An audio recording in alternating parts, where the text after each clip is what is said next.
Everyone, मेरा नाम सोनी है। आप सभी का स्वागत है मेरे चैनल पर सोशल साइंस एकेडमी पर। आज ये मेरा पहला लेक्चर है जिसमें मैं आपको पढ़ाऊंगी क्लास 11th क्लास की पॉलिटिकल साइंस। ठीक है, उसका लेसन 1 हम भारतीय संविधान का चैप्टर 1 हम पढ़ेंगे, संविधान क्यों और कैसे। ठीक है, तो जल्दी से शुरू करते हैं अपना चैप्टर। जैसा कि आपने सुना होगा कि हर देश का एक संविधान होता है, तो ये संविधान बनता क्यों है, क्या ज़रूरत है इसकी और ये होता क्या है। ठीक है, तो इन सब चीज़ों के बारे में जानेंगे, ये कैसे बनता है, कौन लोग इनको बनाते हैं, ये सब कुछ इस चैप्टर में हम पढ़ने वाले हैं। तो पहले शुरू करते हैं कि संविधान क्या है। ठीक है, तो देखिए यहाँ पे जैसे कि लिखा हुआ है, संविधान क्या है। संविधान एक ऐसा दस्तावेज है, ठीक है, संविधान एक ऐसा दस्तावेज है जो एक देश के सभी नियमों व कानूनों का संग्रह है। अतः संविधान हमें यह बताता है कि एक देश का शासन कैसे चलेगा। ठीक है, तो एक देश का शासन किस प्रकार चलेगा, कैसे चलेगा, क्या नियम होंगे उस देश में, क्या कानून होंगे, वो सारी चीज़ों के बारे में एक संविधान के अंदर लिखा होता है। मतलब एक ऐसी किताब होती है, जैसा कि आप सभी जानते होंगे कि जो हमारा संविधान है, हमारा भारतीय संविधान है, वो लिखित संविधान है एक, यानी कि उसको लिखा हुआ है, हिंदी और इंग्लिश दोनों ही भाषाओं में उसको लिखा गया है। ठीक है, और जो कि पूरे विश्व का सबसे बड़ा संविधान भी माना जाता है। ठीक है, अब ये संविधान क्यों ज़रूरी है, संविधान ज़रूरी क्यों है।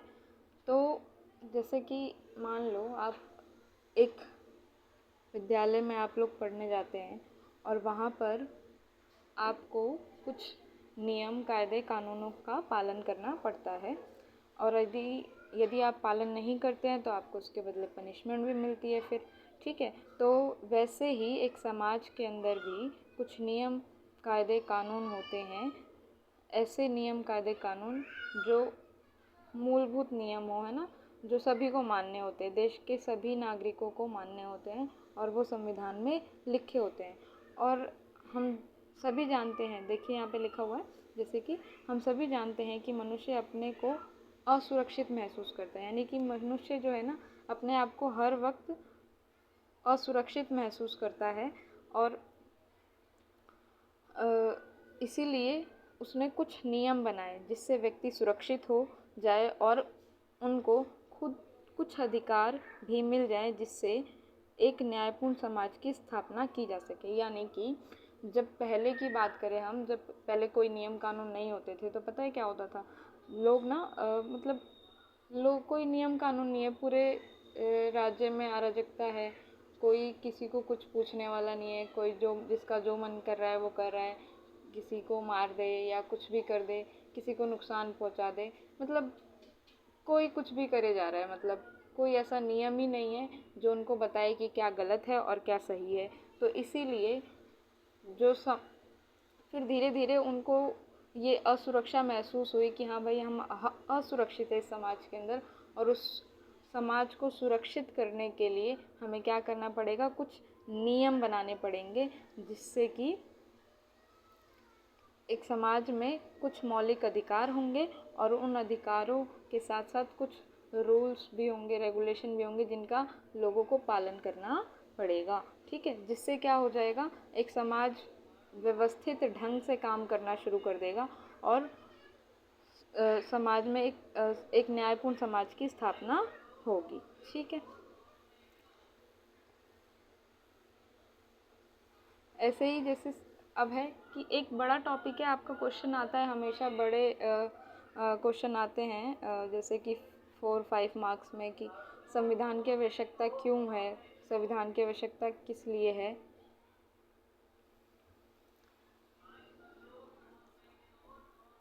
ठीक है, तो जल्दी जल्दी देखिए, मैंने यहाँ पॉइंटर्स में लिखे हुए हैं, आपको बहुत इजी लैंग्वेज में लिखा हुआ है, जिससे कि आपको बहुत आसानी से ये चीज़ें समझ में आ जाएंगी। ठीक है, संविधान समाज को मूलभूत नियम प्रदान करता है जिससे लोगों के बीच तालमेल और विश्वास को बढ़ावा मिले। तो संविधान क्या करता है, लोगों के बीच में एक मूलभूत नियम देता है, लोगों को मूलभूत नियम और अधिकार और कानून देता है, जिससे कि उनके बीच में तालमेल बना रहे, है ना। कोई किसी के काम में टांग ना अड़ाए, कोई किसी के काम में दखल अंदाजी ना करे या किसी के अधिकारों का हनन ना करे।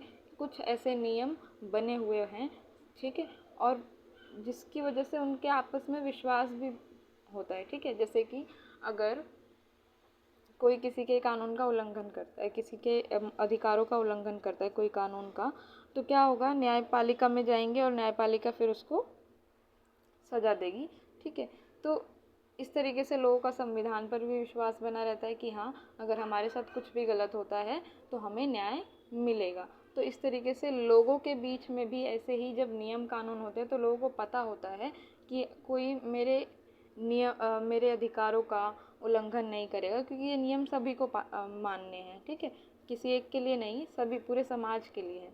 सेकंड देखिए, संविधान सरकार को निर्णय लेने की और कानून बनाने की शक्ति भी देता है। तो संविधान क्या करता है, संविधान जो है ना, सरकार को निर्णय लेने की शक्ति देता है, कानून बनाने की शक्ति देता है। जैसे कि हम जानते हैं कि कानून कौन बनाता है, संसद बनाती है ना, पार्लियामेंट बनाती है।